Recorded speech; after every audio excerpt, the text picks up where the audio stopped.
के दीन पे मिटने की बात करते हो,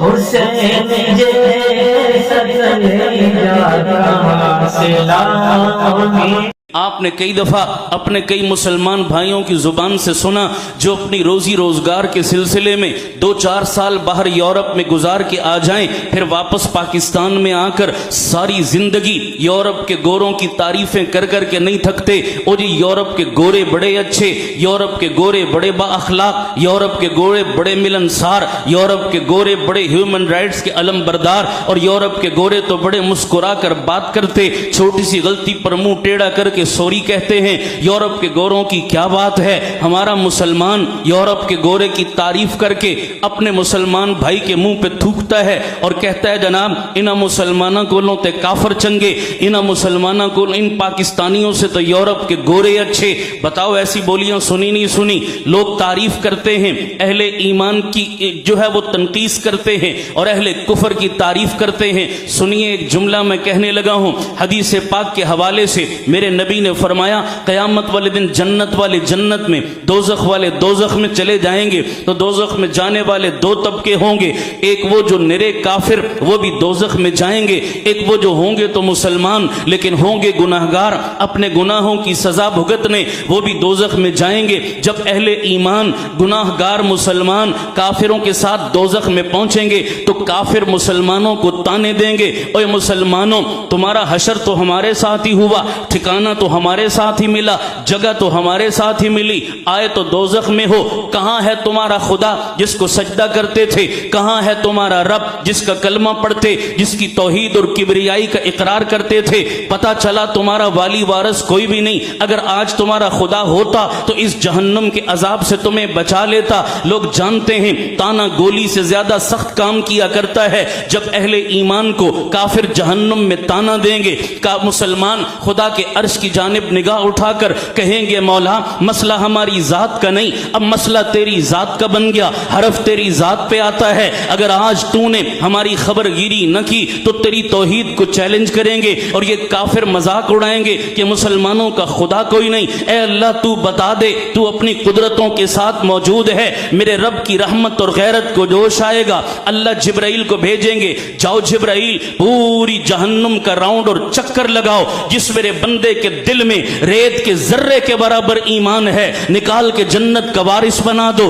जिब्राइल जहन्नुम का राउंड लगाएगा, पूरी जहन्नुम से जिस बंदे के दिल में रेत के जर्रे के बराबर ईमान होगा निकाल कर जन्नत का वारिस बना देगा। पीछे जहन्नुम में गलने सड़ने के लिए जब निरे काफिर बच जाएंगे तो वो काफिर कुरान की जुबान में तमन्ना करके कहेंगे रुबमा यबद्दुल्लज़ीन कफरू लौ कानू मुस्लिमीन, ऐ काश हम दुनिया में नाम ही के मुसलमान होते। खुदा की कसम काम का मुसलमान तो बहुत बड़ा मकाम रखता है। सारी दुनिया के गोरे काफिर मिल जाएं, एक नाम के मुसलमान के जूते के तलवे का मुकाबला नहीं कर सकते, इसलिए कि इसका अकीदा ठीक है। तुम कैसे कहते हो जनाब इन मुसलमानों को लोग काफिर चंगे। सुनिए एक और दलील अर्ज करता हूं। मेरी और आपकी मां उम्मुल मोमिनीन सिद्दीक़ा कायनात अम्मा आयशा सिद्दीक़ा बहुत बड़ी आलिमा थी, हुजूर की सबसे लाडली बीवी थी। अम्मा आयशा से हुजूर की औलाद कोई न थी। एक मरतबा हुजूर की खिदमत में बैठी, मसला पूछा, तमहीद लंबी बांधी, कईयों का भला कर गई। अम्मा जी पूछने लगी आका जिस मुसलमान के 2 बच्चे या बच्चियां बचपन में नाबालिग हालत में फौत हो जाएं, आगे उनका क्या बनेगा। मेरे मुस्तफा ने फरमाया अगर किसी माँ बाप की औलाद बचपन में नाबालिग हालत में फौत हो जाए, वालिदैन उस पर सब्र करें, वो औलाद उंगली पकड़ के कयामत में उन्हें जन्नत में लेकर जाएगी। अम्मा जी ने पूछा आका जिसका एक बेटा या बेटी बचपन में नाबालिग हालत में फौत हो जाए, हुजूर ने फरमाया अगर वालिदैन सब्र करें तो औलाद उंगली पकड़ के जन्नत का वारिस बनाएगी। तीसरा सवाल अम्मा आयशा ने पूछा आका जिसकी कोई औलाद ना हो, जिसका कोई सिफारिशी ना हो, उसका क्या बनेगा। मेरे मुस्तफा ने फरमाया आयशा गम न कर, आयशा दिल छोटा न कर, जिस मेरे उम्मती का कोई सिफारिशी ना हुआ कल कयामत में मैं मोहम्मद उसका सिफारिशी बन जाऊंगा। और जालिमों ये शिफात मोहम्मदी का तमगा टाइटल और एजाज जो मुझे और तुझे मिला, सारी कायनात के गोरे काफिर मिल जाएं, बता इस एजाज का मुकाबला कर सकते हैं?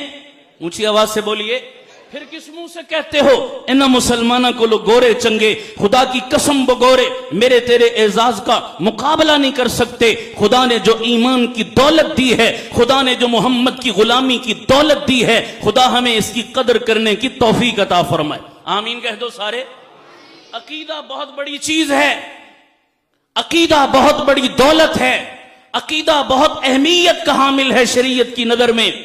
मेरे पास एक बंदा आया, मुझे आकर कहने लगा जनाब मैं बड़ा परेशान हूं, मेरा एक मसला है आप हल कर दें। मैंने कहा क्या मसला? कहने लगा जनाब मैंने अपनी बेटी की शादी की, 5 साल हो गए, अब मेरे नवासे नवासियां हो चुके, अब मुझे पता चला कि मेरा दामाद तो मुसलमान नहीं कादियानी है। कितने अरसे बाद? 5 साल बाद अब पता चला कादियानी है मेरा दामाद। इसका मतलब यह हुआ कि मुसलमान की नजर में अकीदे की अहमियत कोई नहीं। बेटे का रिश्ता करो या बेटी का रिश्ता करो, चमड़ी पूछते हो, दमड़ी पूछते हो, बैंक बैलेंस पूछते हो, जायदाद कौम कबीला पूछते हो, और जनाब जो है वो रुपया पैसा पूछते हो, जायदाद हक महर पूछते हो, जहेज का सामान पूछते हो, लेकिन जो चीज सबसे पहले पूछनी चाहिए वो नहीं पूछते। और वो पूछने वाली चीज कौन सी है? कि जहां मैं अपने बेटे का रिश्ता या बेटी का रिश्ता दे रहा हूं, बाबा हो कौन, तुम्हारा स्कूल ऑफ थॉट है क्या, तुम्हारा मकतब फिक्र है क्या, तुम्हारा नजरिया मसलक व मशरब है क्या? बताइए पूछना चाहिए नहीं पूछना चाहिए? मैंने कहा बदबख्त, जो चीज 5 साल के बाद तो पूछने आया, ये सवाल तो 5 साल पहले करने का था। नतीजा ये निकला निकाह हुआ ही नहीं, 5 साल ये जिना हुआ है, और इस जिना का जिम्मेदार तू बाप है। बोलो था या नहीं था जिम्मेदार?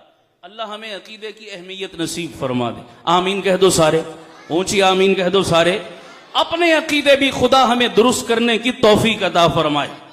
वक्त होता तो मैं इसकी तफसील में कुछ और जाता और कुछ अकीदे की गिरें खोलता आपके सामने, 2 और 2 4 की तरह। चलिए इसको भी